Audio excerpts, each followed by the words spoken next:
Good morning. I'm very happy that at least the weather is welcoming you also, not only us. And behind the speech, I hope, will appear again the very beautiful architecture of Vilnius. And you will see here the centuries which are lying in our society's memories, which always have been our main ground for fight for freedom.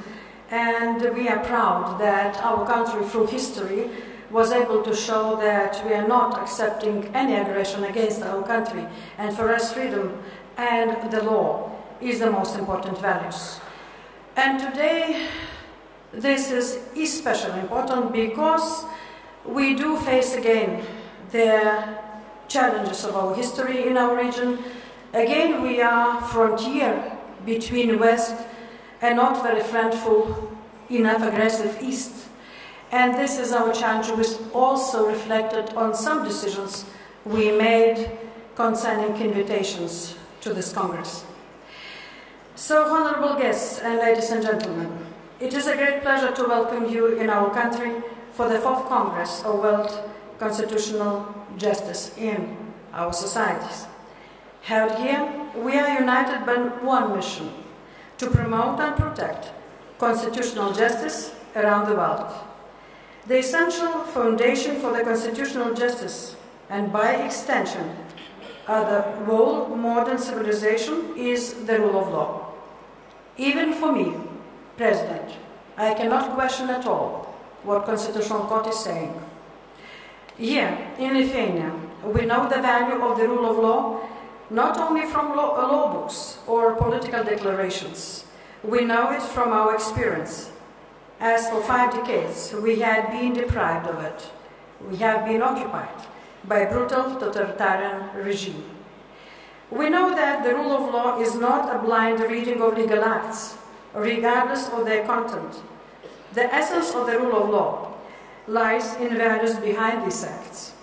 There can be no rule of law then people are denied their dignity and freedom, or live under the fear of being murdered, tortured, deprived of home, family, or homeland. We also know the price paid for the rule of law. It is thousands of lives of our freedom fighters and dissidents to whom justice and freedom was more valuable than life itself.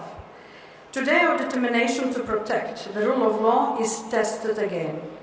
In Europe, we are witnessing new attempts to redraw state borders with force, military aggression in East Ukraine, and occupation of Crimea is followed by the attempts to compromise the authority of European Court of Human Rights.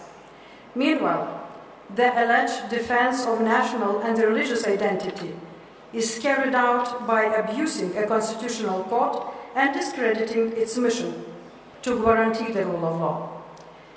There is hardly anything more cynical than the use of constitutional justice and constitutional courts in some countries for commission of crimes, for justification of crimes. It is a threat to the very foundation of international order and European security, based on the UN Charter, the Helsinki Accords, and the European Convention of Human Rights. As politicians and judges, we have a special responsibility to protect the principles upon which the rule of law is based. Respect for human rights and democracy is not a subject of compromise. Therefore, we cannot shake their hands and will never welcome those who abuse the rule of law, and those decisions result in thousands of human tragedies. We must support people around the world who strive for freedom, human rights and democracy today. We owe it to the heroes who sacrificed their lives for justice and liberty in the past, and to our future generations. I believe that the Congress can make their contribution to protection and consolidation of rule of law around the world, peace and security around the world, especially in today's environment that we're seeing a lot of places in a lot of countries, starting from North Korea, finishing by Zapad exercises on our borders this week. Their threats are still present in the world. So Vilnius is welcoming you and proud to host you. Thank you.